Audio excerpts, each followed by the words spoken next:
Ламікон обирай, скажи грибку прощавай.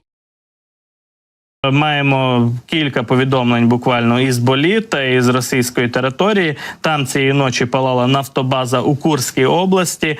Її атакував безпілотник, виникла пожежа. Бачимо дуже яскравий такий приліт і горять резервуари із паливно-мастильними матеріалами, можливо, з дизелем, іншим паливом. Вигоріла нафтобаза повністю, її назва Польова нафтобаза на Курщині.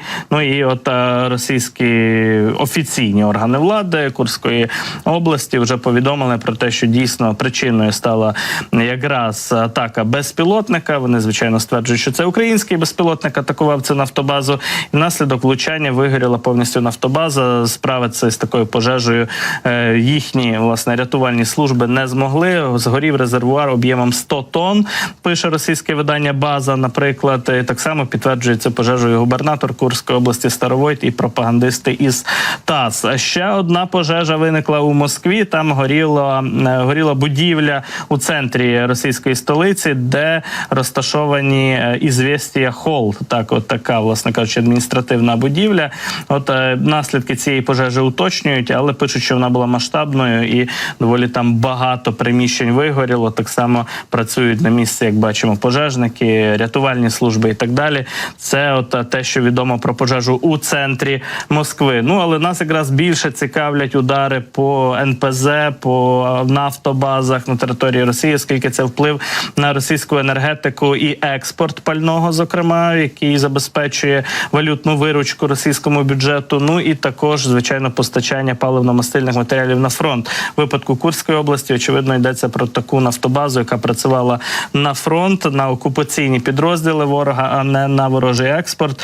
Але якщо ми говоримо про удари по портах і в Чорному морі, і в Балтійському, Ленінградській області, то тут якраз страждає інфраструктура, нафтопереробні заводи, нафтобази, які працюють на виробництво палива, різноманітних паливно-мастильних нафтопродуктів, скажімо так, матеріалів і їхній експорт за кордон.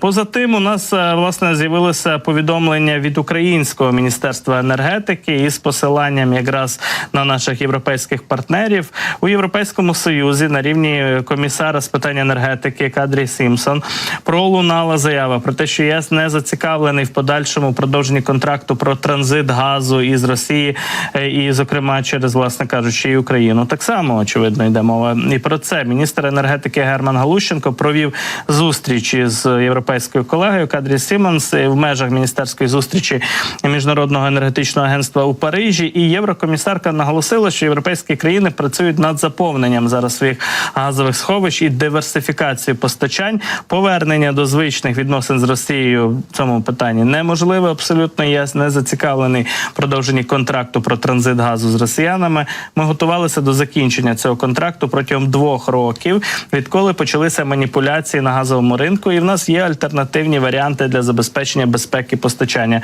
запевнила пані Сімонс. І, власне, також окреслила вона і основний фокус ЄС зараз забезпечення максимальної підтримки України і якнайшвидшу відмову від російського газу. Тобто у цьому сенсі є порозуміння з європейськими партнерами. Так само в ході цієї зустрічі з боку нашого уряду, від нашого міністра, пролунала подяка Єврокомісії за останній грант для фонду підтримки енергетики України у розмірі 58 мільйонів євро, які вже, власне, надійшли на рахунок, і значну частину цих коштів буде спрямовано на закупівлю газових турбін для наших систем, власне, газового транзиту. І от в цьому сенсі бачимо, що європейські партнери допомагають.